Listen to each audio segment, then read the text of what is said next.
പുതുവർഷമായി hi പുതുശോഭയെത്തി പാവനാത്മാവിനോടൊപ്പം പുതുതായി തുടങ്ങിടാം സർവം.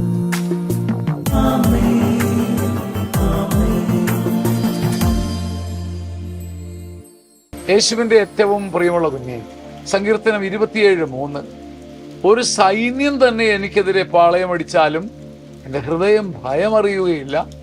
എനിക്കെതിരെ ഒരു യുദ്ധമുണ്ടായാലും ഞാൻ ആത്മധൈര്യം കൈവെടിയുകയില്ല. ഒരാളല്ല, ഒരു പടയാളിയല്ല, പടക്കോപ്പുമായി ഒരു മനുഷ്യനല്ല, ഒരു മഹാസൈന്യം, ഒറ്റയാൾ പട്ടാളമായി എനിക്കെതിരെ 10,000 സൈന്യം അണിചേർന്നാലും എൻ്റെ ഹൃദയം ഭയം അറിയുകയില്ല.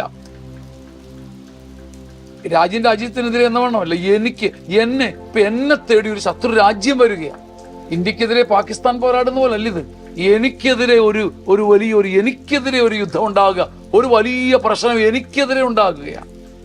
ഞാൻ തീർന്നില്ലേ? അതോടുകൂടി എൻ്റെ ചരിത്രം കീറിയില്ലേ? എൻ്റെ ജീവിതം പോയില്ലേ? അങ്ങനെ എനിക്കെതിരെ ഒരു യുദ്ധം ഉണ്ടായാൽ പോലും ആത്മധൈര്യം കൈവിടാതിരിക്കത്തക്ക വിധം എൻ്റെ ആത്മാവിൽ കർത്താവിൻ്റെ സാന്നിധ്യമുണ്ട്. ആത്മാവിലെ ഈ സാന്നിധ്യം നമ്മൾ കൈവെടിയാത്തിടത്തോളം നമുക്ക് നഷ്ടപ്പെടില്ല. കർത്താവിൻ്റെ ഈ സാന്നിധ്യം ഈ മഹാസങ്കട കൊടുങ്കാറ്റിന്റെ അകത്തും നമ്മുടെ ഉള്ളിൽ കിടക്കും. ആത്മാവിലുള്ള ഈ ദൈവ സാന്നിധ്യം നീ കൊടഞ്ഞു കളഞ്ഞില്ലെങ്കിൽ ഈ സാന്നിധ്യം നിന്നെ തേടി വരും, നിന്നെയും കൊണ്ടുപോകും, പറന്നു പോകും. ഈ സാന്നിധ്യം നിന്നെ രക്ഷിക്കും. ഈ സാന്നിധ്യത്തെ മനസ്സറിഞ്ഞ് മനഃപൂർവ്വം കൈവിട്ട് കളയരുത്. ആമേൻ. ആമേൻ. ആമേൻ.